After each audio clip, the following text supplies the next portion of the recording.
श्री स्वामी समर्थ. भक्त पुंडलिकाची कथा आपण या व्हिडिओमध्ये पाहणार आहोत. व्हिडिओ शेवटपर्यंत नक्की पहा. पंडित पुंडलिक आणि त्यांच्या आई वडिलांची कथा ही मातृपितृभक्तीमधील सर्वात श्रेष्ठ कथा मानली जाते. वारकरी संप्रदायाचा पायाच या कथेवर उभा आहे. पुंडलिकाची आई पुतळाबाई. पुंडलिक आपल्या पत्नीच्या प्रभावाखाली येऊन सुरुवातीच्या आपल्या वृद्ध आई वडिलांना म्हणजेच मुकुंद आणि पुतळाबाई यांना खूप छळ करत असे. त्यांना तो घरीच सर्व कष्टाची कामे करायला लावत असे. कथेतील वळण काय? एकदा पुंडलिक आपल्या आई वडिलांसोबत काशी यात्रेला निघाले. प्रवासात तो स्वतः घोड्यावर बसून जात असे आणि आई वडिलांना पायपीट करायला लावत असे. प्रवासात कुकुट ऋषींच्या आश्रमात थांबले. तिथे पुंडलिकाने पाहिले की गलिच्छ वस्त्रे नेसलेल्या काही स्त्रिया, ज्या प्रत्यक्षात गंगा, यमुना, सरस्वती या नद्या होत्या, आश्रमात येतात आणि ऋषींची सेवा करून निर्मळ होऊन परत जातात.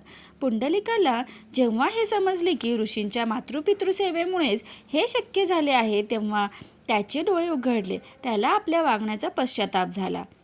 मातृपितृसेवा आणि विठ्ठल, त्यानंतर पुंडलिकाने आपल्या आई वडिलांची सेवा हेच आपले परम कर्तव्य मानले.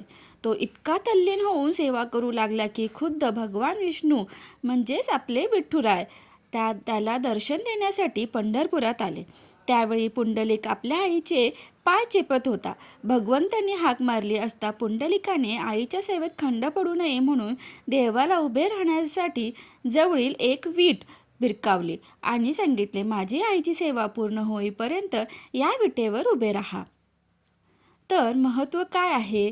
आज पंढरपूरच्या विठ्ठल मंदिरात भगवंत ज्या विठेवर उभे आहेत, ती वीट आपल्या पुंडलिकांच्या त्याच निस्वार्थ मातृ आणि पितृ भक्तीचे प्रतीक आहे. पुतळाबाईंसारख्या मातेच्या सेवेमुळे साक्षात परमेश्वर युगेनयुगे विठेवर उभा राहिला. स्कंद पुराणानुसार भक्त पुंडलिकाने मागितलेल्या वर खालीलप्रमाणे आहे. इति स्तुत्वा तंतोदेव प्राह गददया गिरा अनेनैव स्वरूपेण त्वयास्तेय ममांतिके ज्ञानविज्ञानहीनांना मूढांना पापी नामापि दर्शनाते भवे मोक्ष प्रार्थयामी पुनः पुनः. पुंडलिकाने भगवान विठ्ठलाला चंद्रभागा नदीच्या तीरी कायमचे राहण्याचे आणि दर्शनास येणाऱ्या भक्तांची पापे नष्ट करण्याचे वरदान मागितले. पुंडलिकाला महावैष्णव आणि भक्तांप्रमाणे अग्रणी मानले जाते. वारकरी संप्रदायात पुंडलिकाला अत्यंत उच्च स्थान आहे. पांडुरंगाच्या दर्शनापूर्वी पुंडलिका वरदा हरी विठ्ठल असे म्हणण्याची प्रथा आहे, जी पुंडलिकाच्या थोरवीचे प्रतीक आहे. भक्त पुंडलिकाचे मंदिर पंढरपुरात चंद्रभागा नदीच्या काठावर स्थित आहे, जिथे आजही भाविक नतमस्तक होतात.